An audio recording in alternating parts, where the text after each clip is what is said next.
Happy Tuesday, Ohio State fans. I'm here with Patrick Murphy, here with Dave Biddle. We are at the Woody talking Buckeyes after we just spoke with Ryan Day, Chip Kelly, and Will Howard.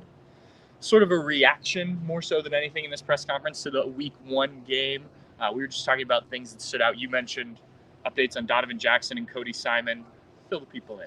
Yeah, Coach Day said that this is good news. I mean, he didn't say specifically when they're going to be back, but it's certainly not long-term with either one of them. He said they're both day-to-day. He said they both had good weekends. They're going to see how today goes. You do have to wonder if it's even a little bit questionable, especially with the bye week next week, the first of the two bye weeks, and playing Western Michigan, which will be a step up from playing Akron, but you're still playing a MAC school. I wonder if they'll be held out again this week, but the good news is they might not be. Coach Day says both those young men are day to day with their injuries. Yeah, and it sounds like that was almost even the case on Saturday. I mean, I watched Donovan Jackson go through warm-ups. He wasn't with the first team, but he did go through warm-ups with the second team. It looked like he wanted to play, even though he'd already been ruled out. Cody Simon was on the sideline, did his captain's duties. I don't know if he warmed up. I didn't see him out there. But another thing we both thought stood out, Arvell Reese, who was a guy who didn't start the game, but ended up playing more snaps than C.J. Hicks. And I thought C.J. Hicks, once again, just kind of looked lost at times. When he blitzed, he was good. When he wasn't blitzing, I felt like they could target him a little bit, Akron. Ryan Day didn't go that far, but did say that Arvell Reese has earned more playing time. What's your read on that situation? Yeah, I felt that that was one of the most interesting things that come out of today was Coach Day when he was asked about Arvell Reese, just as you mentioned, Patrick, said flat out, the way Arvell played, he's earned more reps. Now, he says he's got to be more consistent in practice, keep doing, but they like the trajectory that Arvell Reese is on, and he's just very instinctual out there. He's obviously 6'4", 238, physical, athletic, all that, but he's also instinctual, whereas C.J. Hicks, he's more of a heat-seeking missile. I like what Dan Rubin said on the Bucknuts Morning 5 yesterday. If he's going forward, good things for C.J. Hicks. If he's like steady or has to go back, not good. But C.J. Hicks is going forward. If he's blitzing, heat-seeking missile, he can be a weapon for this team. But I really like what I see out of Arvell Reese. Yeah, I was impressed for sure. If Cody Simon is back and full go, I imagine the starters will be Sonny and Cody, and then you kind of work in those guys depending on the situation. But if Cody doesn't go, it'll be interesting to see if they stick with this starting duo of C.J. Hicks and Sonny Styles. Jim Knowles did say last week at this time that he considered them kind of all three about the same, in terms of their positioning on the team. So I don't know if one game changes that, but that was just kind of how I read it. Offensive side of the ball, Chip Kelly, Will Howard both talked about starting faster. I think that obviously that was something that Buckeye Nation was frustrated with on Saturday, was getting off to kind of a slow start, especially offensively. Do you think week 2 and kind of, as Will Howard was just talking about, getting into more of a routine here helps with that? Yeah, and Coach Kelly mentioned the old adage that, you make the biggest improvement from week 1 to week 2. So, I think, that was the most disappointing thing by far for the offenses. They come out and they go 3 and out, it's deep into the second quarter before they even get to 17 points. So you're thinking they're going to go out there and score like 30, 40 points in the first half. They're sitting there at 17-3. So, they need to start faster, and they know that. And I think they will this week. But it's interesting. They were talking about the helmet communication and all that. And Will said it wasn't that big of a deal, even though it was the first year that they're doing it. They've been practicing it since he's been here. So, but it was still interesting hearing Will Howard and Chip Kelly talk about that. And the new era. It's not college football if there's not like changes going on at all times. So I thought that was interesting and long overdue. I mean, the NFL's had that for a while, so it's good we have the helmet communications. I also had a chance to ask Coach Kelly, when's the last time you coached from the press box? He said 2008. It's been 16 years. It's a while. Yeah, 16 years Coach Kelly coached from the press box, and he likes the view up there. He does, kind of miss being on the field and not being able to look his guys in the eyes and stuff like that. He joked about the zip line that he mentioned back in the spring. He doesn't think they're going to be able to put the zip line in where he can do both. But he likes coaching from the box, and I love that. I think coordinators should be in the box. So we have Jim Knowles coaching from the box and Chip Kelly coaching from the box. So I found his comments on the helmet communication and coaching from the box interesting. Yeah, and he did joke that he thinks as the season goes on, fans will be jealous of his nice wand. And the other coaches. Yeah, right. And other coaches. The other coaches are going to be jealous of him. Yeah, and I think that is true. We see that at games when we're sitting up there, and you go to the field pregame, and you get back up to the box, and there's food, and the climate is controlled, which is nice.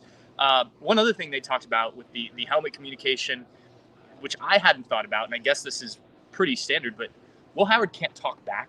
It's interesting. Yeah, and I guess I knew this watching it in the NFL. Right. But you just, you see the guy cover his ears and he gets to play. But, like, if you can't hear something right or you don't understand something that was said, you can't be like, hey, coach, can you repeat that? And I asked Will Howard about it, and he said, there are ways to signal up there that, you didn't hear it or something along those lines, and they can still signal in. But just, these are things that are going to play out as you go through this because it is new, even if you have practiced it here. I didn't think about that either. And you're right. If you would have asked me, can the quarterback talk back? I was like, wait a minute, I don't think I've ever seen that. So right. I hope if I would have sat down and thought about it, I would have said, no, the quarterback can't. But I didn't even think about that. That was so interesting. So now if you're Will Howard and a play comes in and you don't like the play, you just would be like, I can't hear you. We're actually going to run this. They call him the run game coordinator anyway. But no, it's so interesting. Yeah, so if you're there and you hear you see quarterbacks all the time going like this, like they can barely hear.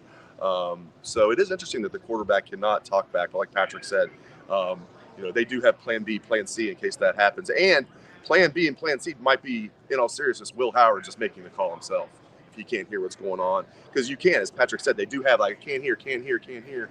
But they only have until 15 seconds left on the play clock, and then it gets cut off. All communication gets cut off. So, hey, everybody's in the same boat, though, and you have a fifth-year senior quarterback. If the communication does break down, there's nobody better than Will Howard to have out there. And they already call him the run game coordinator. So if he can't hear the call, then I think they'll be okay.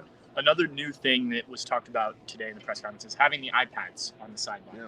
And Will Howard talked about how he can see some of this stuff. So when he goes back and watches film, he's already reviewed a lot of these plays in between series. He also made the joke, and I think I've mentioned that Kirk Ferentz said at Big Ten Media Days, he's glad that they've caught up to high school football and college football. Will Howard said they did that when he was in high school in Pennsylvania. And so he's kind of used to it. It's been a few years, obviously, since he's used it. But I do think that can make a difference, especially as the season goes on. You're able to talk things out more than just having the pictures and things that they've had before. Yeah, the old school phones. Right. Yeah, the rotary dial phones and everything, and like, yeah, it is funny. Like they have, that's a great quote from people think Kirk Ferentz is dry. Some of these coaches that you think are super dry, you get them behind closed doors, they're actually really funny. This wasn't behind closed doors. That's a great comment from Kirk Ferentz right there. Glad we finally caught up to high school football here at the Big Ten level, bringing in billions of dollars. But yeah, I don't know why it took that long for them to have, because the NFL's been doing it for a long time as well. But yeah, high school's been doing it for a while, so I don't know why it took this long. Better late than never. Yeah, I remember going to a high school game 3 or 4 years ago and seeing they had whole screens set up on the sideline. I was like, why is this? That had to be Upper Arlington. It was Upper Arlington. Yeah, Upper Arlington. Yeah. The offensive line. The offensive line obviously was a big topic coming out, and that was brought up some today. I think we didn't expect Ryan Day to come out and talk negatively about these guys. That's not how he's ever done things. But it does sound like they realize that there's room for improvement. You mentioned Donovan Jackson coming back. I think that helps. But we talked about it a little bit post-game. Now we're a few days later. What's your read on this, including what we heard from the guys today?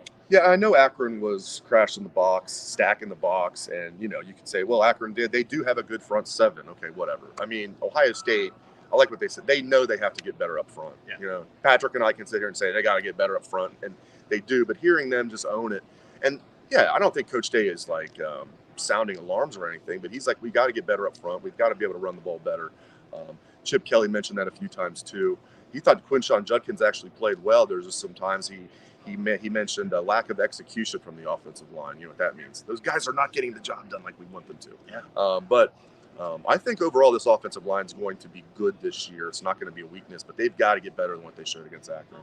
Yeah, and like I said, I think having a veteran in Donovan Jackson changes things instead of a guy who was not only making his first start in Austin Cedarville, he didn't play at all last year on offense. So that was his first time playing offensive line at the collegiate level.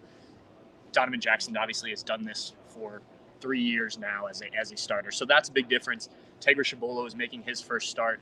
And it was pointed out to me that none of the guys on the offensive line had played next to the guy they were playing with. before. Interesting, yeah. So, I mean, you have Seth McLaughlin coming in, a guy who's played on a college football playoff team at center, but he hadn't played with those guys. Right, yeah. Yeah, so you thought you'd have a little bit more chemistry, at least on that left side. They didn't. So, as I said in something I wrote this week, like, it's not what you wanted to see, but like you said, David, I don't think you're sounding the alarm quite yet, but you want to see improvement, right? And I thought Tegra, that was like the one that I really wanted to see play, because Austin's future is bright, but like he's not going to be a starter theoretically, anymore this season once Donovan Jackson returns. You hope Donnie stays healthy. But Tegra has won that right guard job. How did he look? He wasn't perfect by any means, but I thought Tegra looked good for his first start. 6'6", 330 out there. Quick feet for a big man, powerful. I'm pretty bullish on Tegra. Yeah, he's got to get better. He's got to start stacking days like he was in camp. But that's what I wanted to see out of Tegra the first game. Again, he's got to get better. But I think that's a very good development for Ohio State, that they have Tegra at right guard, and now you have the super sub with Carson Hinsman, who can back up guard, back up center. He's got 12 starts under his belt here. So that's a pretty nice luxury to have a guy like Carson Hinsman as a super sub. Yeah. And we didn't talk a ton of defense in the press conference today with no Jim Knowles, but defense, just kind of your overall thoughts, having a few days to process. I mean, about as good as a start as you could have. Obviously, you'd like to get a shutout, but 3 turnovers, limit Akron, I think it was 177 yards. Just your final thoughts on the defense. Yeah. Silver Bullets 14, Akron 6. That's true. I mean, they had 2 defensive touchdowns, and it was the way they looked. I mean, Tyleek Williams, I think, was credited for a sack. But he had so many plays where it doesn't show up in the stat book that he was just blowing up the play. I don't think Jack Sawyer was credited with the sack. He had so many pressures. He looked really good. 4 pressures. That pick from Denzel Burke is fantastic. This secondary is ridiculous. Caleb Downs, we talk about him all the time, rightfully so. He's a stud. We don't talk about Lathan Ransom enough. No, he's a stud. This is going to be they're without their middle linebacker. The linebackers have to play better. Certainly. Arvell Reese doesn't necessarily need to play better. He played great. I think this defense is going to be the best in college football this year, and they might need to be, because their goals is not to make the playoffs and get kind of fun. Their goal is to win the national championship, and they make no bones about that. So I think this is the best defense in college football. And one last thing, Ryan Day said after the game, he was asked about backups coming in, and he said there are certain metrics they look at with the new playoff format. And that was the first time I'd heard him bring something like that up. So I asked about it today. And he talked about how these guys have to realize coming into a game, you're not just seeing out the game, but you're trying to make an impact, because they need to put up defense, offensive metrics. And I think it's interesting that Ohio State is really looking at that. Yes, the Buckeyes are going to make the playoff. We know that, unless something catastrophic happens, because 12 teams are going to make it, and they haven't finished outside the top 12 in quite a few years.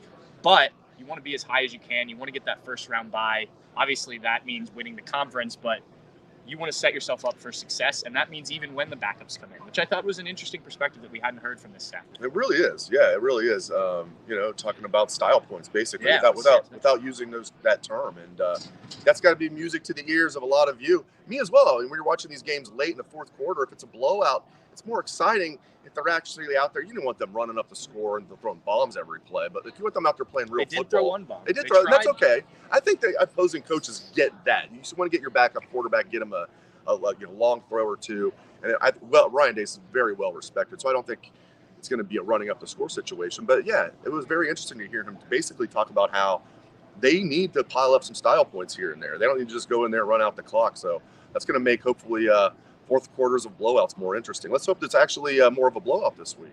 Yeah. All right, well, we've got stuff up already on the site. The coaches poll came out. The AP poll comes out later today. Steve is posting the videos from the press conferences as we speak, so look out for those on the site and on the YouTube page. And we'll be back. We got interviews tomorrow night, and then we're headed into week 2. That's right. All right, well, thank you all for tuning in. Dave, thanks for joining me here, and we'll talk to you guys later in the week. See ya.